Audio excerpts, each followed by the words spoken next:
Hey guys, Sean here.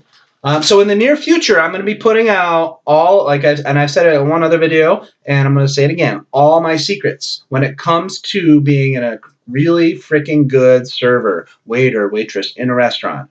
I'm going to tell you how to freaking kill that job and make tons of tips. Everything I know, I'm going to share with you guys.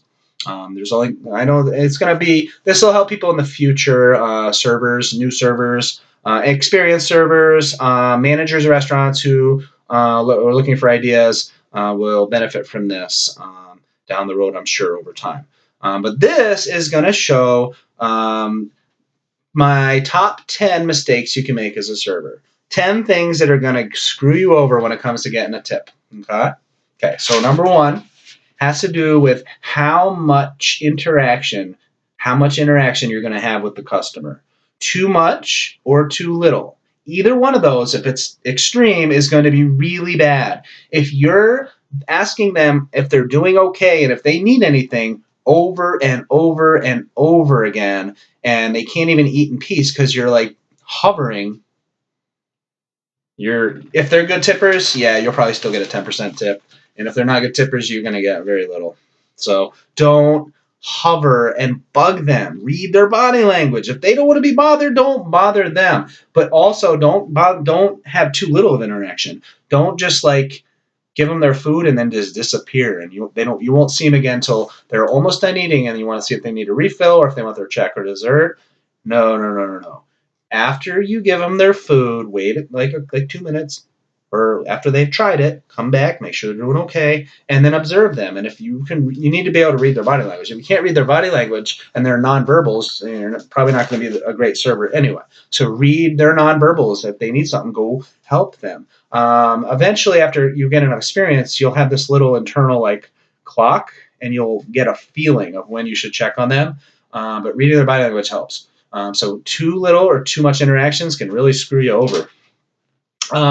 If you are not fast at giving them refills is one of the most fundamental things to kick ass at as a server. Refills. If they're waiting for a refill, they have an empty glass, and they're waiting, then that's already too late. Give them a refill. This is assuming free refills, of course. Give them a refill before they've finished. You don't want them to wait.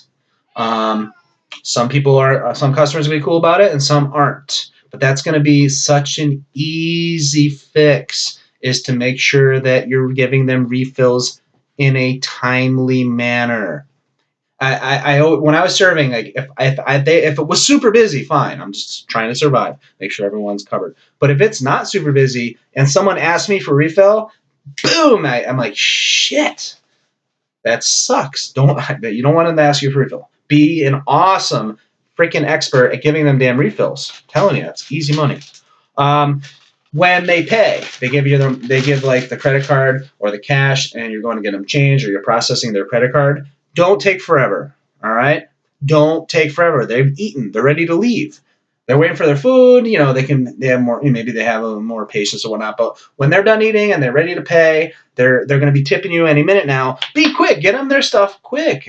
If you did really good and then you took forever to give them their credit card back, maybe you're going to lose out on a nice 20% tip. Okay. And I've already mentioned about how much you interact. After you give them their food, you want to check at least one time to make sure it's okay. If they seem like they're fine, still check, because maybe they're just really cool about things, but their steak was not cooked right, or their part of their food was cold. After you've given them their food, go back and check after they've tried it. Sometimes I'll come up when one or two people have tried their food and the other person hasn't. Wait till everyone's tried it, then go and ask them how it is. Don't forget that part, just in case there was an issue, and if you didn't come back to address the issue, then you're probably screwed on the tip.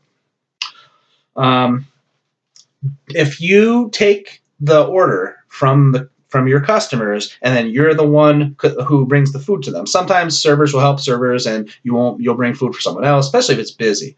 But if it's not super busy and you're bringing your own food to your own tables, don't bring the wrong food. Don't bring the wrong food, all right? Don't bring it out, all right? No, before you leave that kitchen, make sure you got the right shit, okay? because it looks so bad if you bring out the wrong food. It's like the customer thinks you don't care or you're dumb. If it's super busy, totally different. If you're running food for someone else, totally different. If someone's running food for you, totally different. But if it's not that busy and you're running your own food, bring the right food, okay? How hard is that? Customers will not like that if you mess that up. Unless they're like super easy going and maybe they'll just be like, yeah, whatever, it's fine. Okay. Here's one. This will be one that I think I did that many others did not, and it was really helpful. Really helpful. So don't mess this one up, even though it's kind of like going above and beyond. But in my opinion, if you don't do this right, it can really hurt your tip. When you know the food's going to take a long time to come out because you're super busy, the restaurant's super busy, because the cooks are short-handed, so they're struggling, because the cooks are new, so they're struggling, because for whatever reason, some part of the equipment is not working in the kitchen. If you know that ticket times are really freaking long, let your customers know right away when they come in, when you're first getting to know them. Explain it, because they're going to be much more willing to be patient if you let them in on the secret that, hey, your food's going to be a while. What are they going to be like? Well, screw this, food's going to be a while. F that. No. If you don't tell them and you know it's going to take a while, as the minutes tick tick tick tick tick, they're going to get more and more aggravated. Tell them. Do yourself a favor and tell them that it's going to be busy, or that the food's going to take a while to come out. And then you don't have to tell them exactly why, because half the fryers are broken, or because, I don't know, the manager fired 2 people. No. Just you say the cooks are new. The customer doesn't really, I don't care about exactly why. Just let them know food's going to be a while. How hard is that, right? Tell them. Keep them in the loop. Trust me, it'll help your income. All right. So let's say they ask you a question. A customer has a question. You're not sure. Like it's about like ingredients, or it could be anything. Customer asks you a question and you don't have the answer, and you say, I'll ask. Maybe you're gonna ask your manager or a server who's been there longer, and then you just like get tied up with stuff, and in your mind, the answer to that question kind of falls that low on the priority list. The customer seems happy. They're enjoying their food. No. Find out the answer. If not, just go and apologize and say, I couldn't find the answer. Don't just leave them hanging, all right? Because that could piss them off, and then even though you did everything else well, they'll still give you a low tip. Poor hygiene or poor body language. So if you're grumpy, grouchy, looking like your body language suggests you're annoyed, man, you're screwing yourself over. And if you have poor grooming or hygiene, well, I think that's pretty self-explanatory as a server. If you have poor grooming or hygiene, you're pretty much going to be doomed from the start, and you're not really going to be making good tips. So that's okay. And one more that can really screw you over. You're really busy because either the restaurant's really busy, or because you're short-staffed on servers, so you have a lot of tables, or you're just like not feeling well that day, or tired, so you're slow. For whatever reason, you're gonna be longer than just a couple minutes to take someone's food order. Maybe you're dealing with a large party, and for whatever reason, it's just chaotic, right? There's a lot going on. You know that it's gonna be a few minutes before you can get to go and take people's order. People sit down, they put their menus down, they're ready to order, but it's super busy, and it's still gonna be like a good 4 or 5 minutes before you can take their food order. Well, run over to them, get down next to them, and explain it. Tell them you're super busy, but you didn't forget about them, and you're going to be there in a little bit. Keep them in the loop. That way, otherwise, it's just going to annoy them, right? Super easy, right? You got this.